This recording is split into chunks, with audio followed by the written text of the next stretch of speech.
캐나다의 한 언론은 한국은 주변국들 때문에 단 하루도 취할 날이 없다고 말하면서 캐나다는 동네 외국인이 한 명만 여행 가도 때로는 그 자체가 지역 뉴스에 보도되는 일도 있을 정도로 아무 일이 일어나지 많은 지루한 국가이지만 한국은 캐나다의 10년치 사건이 한 달 안에 일어난다면서 한국 주변국들이 한국에 대해서 시비를 걸고 도발한다는 취지의 보도를 전한 바 있습니다.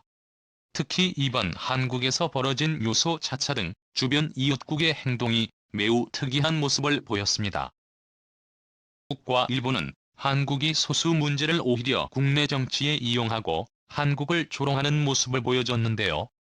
현재의 한국의 요소수 문제는 아직도 일부 지역에 문제가 다소 없지는 않은 상황 같긴 합니다만 그럼에도 불구하고 범정부 차원과 들의 노력으로 요소수 문제는 대거 완화가 된 모습입니다.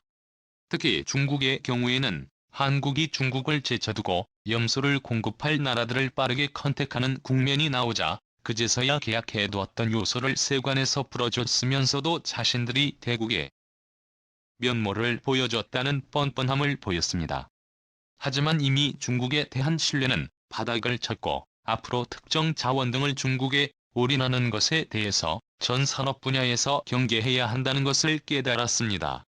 애초에 97%의 요소를 중국에 의지한다는 것 자체는 크게 잘못된 일이었고 계란을 한 바구니에 담지 않는다는 진부한 교훈을 다시 뼈저리게 깨닫게 된 것입니다. 한국대외연구원은 중국은 물론 일본 등 주변국의 이러한 쏠림 현상이 여전히 심하다고 지적하면서 최소한 한국과의 50% 이상의 의지하는 는 없도록 계속 위험 관리를 해야 한다고 경고하고 있습니다. 게다가 중국은 한국을 이웃급으로 생각해서 중국이 자리를 베풀어 요소를 내어준 것처럼 하고 있지만 실제 중국 내부에서는 한국을 매우 우습게 생각한다는 다양한 정황이 실제로 등장하고 상황입니다. 중국 정부는 뜬금없이 한국을 매우 훌륭한 올림픽 가족이라면서 한국을 치켜세웠습니다. 이처럼 요소수 사태와 베이징 올림픽을 통해 중국은 절대 신뢰하면 안 되는 국가로 다시 한번 분류된 것이죠. 하지만 이러한 사건을 가장 반가해하며 조롱한 것은 누구나 집착하듯이 역시 이웃 국가라는 일본입니다. 일본은 한국의 요소수 문제가 터지자 연일 헤드라인에 한국의 망조가 들었다는 기사를 내보내는 데 지쳐 없었습니다. 특히 산케이 같은 경우에는 한국은 일본의 수출 규제를 당해놓고 그 교훈을 되새기지 못한다고 훈계를 했고 다양한 일본 매체에서도 한국은 항상 일이 터지면 소 잃고 외양간 고치는 듯 한다고 조롱하는 모습을 보였습니다. 일본이 한국 악재를 반가워하는 것은 최근 기시다 내각이 들어서며 일본을 돋보이게 하려 하기 때문입니다. 그 대표적인 것이 최근 일본의 확진자가 거의 사라졌다는 것을 대대적으로 홍보하면서 한국을 조롱하는 것입니다. 물론 한국에는 확진자가 폭증하며 위중증 환자도 계속 신기록을 갱신하는 듯 좋지 않은 상황이긴 하죠. 그러나 지금까지 방역 상황을 검토해보자면 일본이 한국을 거론할 정도의 수준이 되냐는 반문을 하게 됩니다. 도쿄올림픽 때 전 세계적 망신을 당한 곳이 불과 3개월 전이었다는 것을 모라새로 일관하고 있습니다. 게다가 현재 일본에서 오늘 자료에 18명이 발견되었다는 속보가 나온 상황입니다. 오미크론은 델타보다 전염력이 몇 배 더 강한데 검사 수가 모자란 일본에서 8명이 나왔다는 것은 이미 지역사회에 최소 수십 대에서 수백 대 이상 감염자가 있다는 뜻인데 상상 이상으로 감염이 만연되었다는 것으로 일본에서 한국처럼 검사를 한다면 현재 일본이 한국을 조롱할 수 있을지 의문이 드는 상황인 것입니다.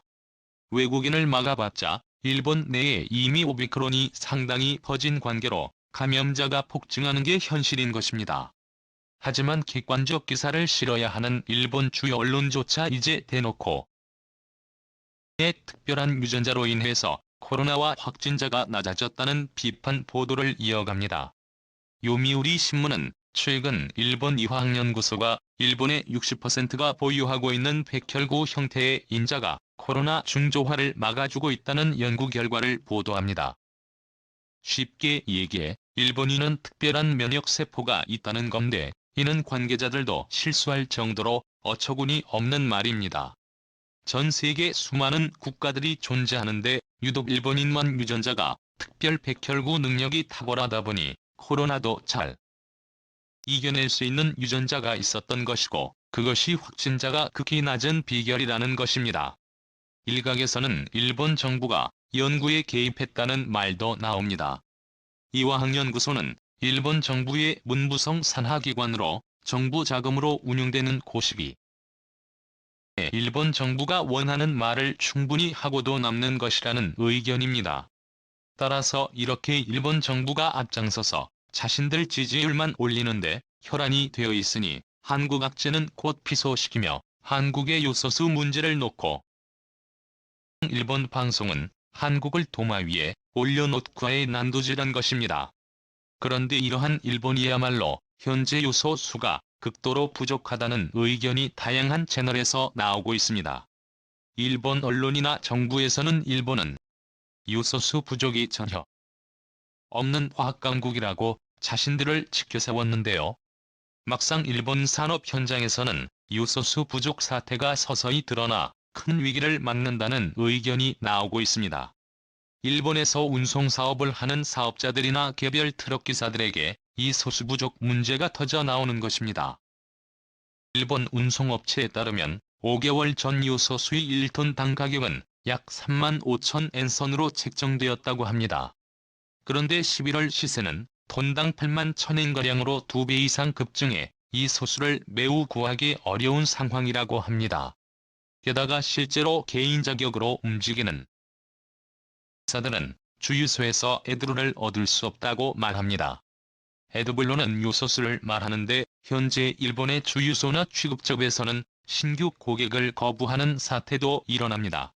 따라서 일본 물류 현장에서는 이대로 가면 연말이 되면 트럭이 달릴 수 없다는 말이 나오고 있는 것이죠. 한 50대 트럭 운송업자는 인터뷰를 통해서 이 소수를 어디에 가도 찾을 수 없는데 너무 조용해 이상하다 면서 연말은 물류가 가장 바쁜 시기인데 이대로 간다면 정말 물류가 멈출지 모른다라고 한탄하고 있습니다. 관해 일본 현지에서는 일본 정부의 불리한 말은 언론에서는 최근 들어 더욱더 보도하고 있지 않는 데다가 요소수 문제로 신나게 한국을 비판한 관계로 이제 와서 일본의 요소수 부족 사태를 말하기가 어렵다는 것입니다.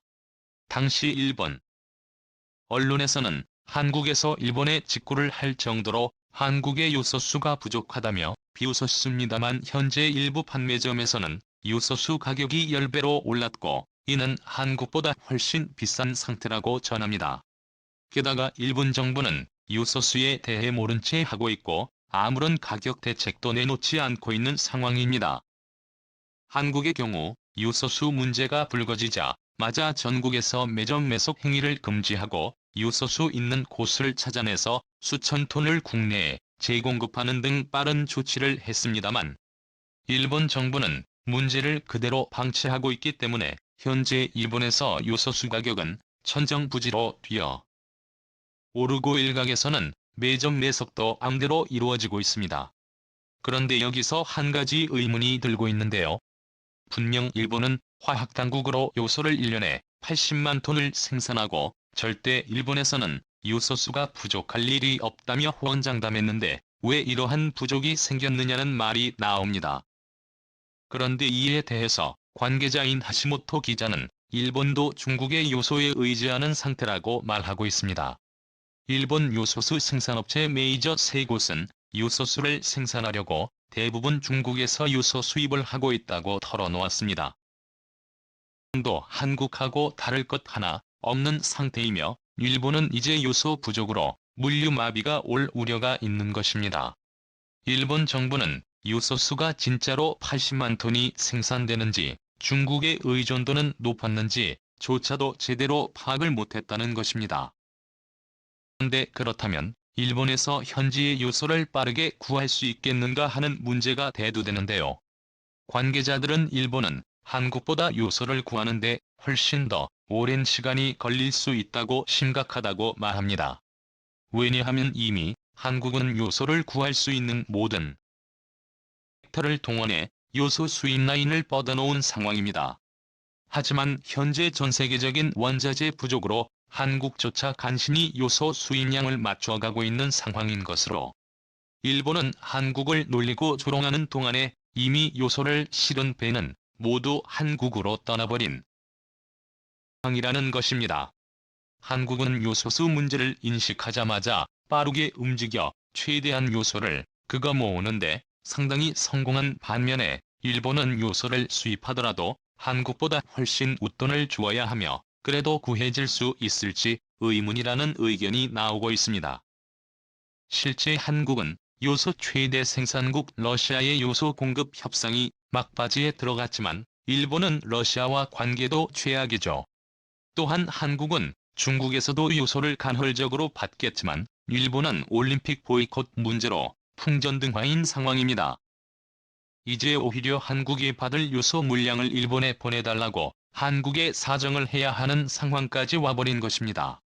결국 일본은 한국을 관음증 같이 조롱하는 데에 에너지를 쓰다가 결국 자승자박으로 크게 당하는 모습인 것입니다. 하지만 일본 정부는 이 문제를 은폐하고 일본의 많은 운송업체는 큰 고통을 당할 것으로 보입니다. 냄새나는 것은 뚜껑을 덮은 채 일본은 요소초도 그 어떤 것도 아무런 문제가 없어야 하기 때문입니다. 토론한 문제도 요소추 문제도. 지금은 한국을 조롱하고 있는 일본이 나중에도 웃을 수 있을지 귀추가 주목됩니다. 다음은 관객들의 댓글입니다. 경제, 군사, 외교, 문화 강국이 되는 것만이 우리가 살 길이다.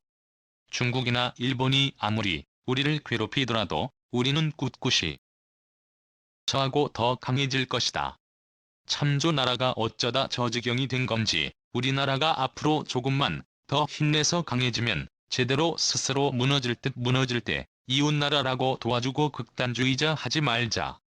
우리는 아직도 중국의 그늘에 살고 있구나라는 것을 다음 세대가 깨달기 전에 얼른 하루빨리라도 더 강해져야 합니다. 만약 정말 만에 하나 일본이 요소를 구하지 못해 우리나라에 도움을 요청하면 이런 지하에 거절하시길. 정말 어쩔 수 없이 도와줘야 한다면 최소 100배 이상의 가격으로 팔길 바란 저들은 무드로 도와줘도 입사 닫고 없던 일로 만들 테니 하루빨리 중국 의존도가 높은 분야부터 다변화가 필요합니다. 중공은 언제든지 돌변합니다. 늘 소중한 소식 고맙습니다. 트래블튜브 밈의 큰 성공을 응원합니다. 거짓말 마라. 일본의 요소수 부족하지 않다. 이렇게 한국에서 소리내주자. 요소수 부족 위기에서조차 숨기고 발표를 하지 않는 기시다의 이중성을 드러나게 해야 한다. 한국의 요소수 한 방울이라도 말라. 수출하지 말라. 꼴 좀 보자. 우리나라가 선진국이 됐다고 하나 주변 나쁜국들이 틈만 나면 괴롭힘을 주고 있기에 앞으로도 국난은 계속될 것입니다만 국민 모두가 지금까지처럼 힘을 모아 타계의 후손에게 강한 나라를 물려줍시다. 한국에 핵무기가 없는 상태로 대놓고 중국에 큰소리를 못 치는 상황. 과거 현재까지 미래도 핵무기가 없다면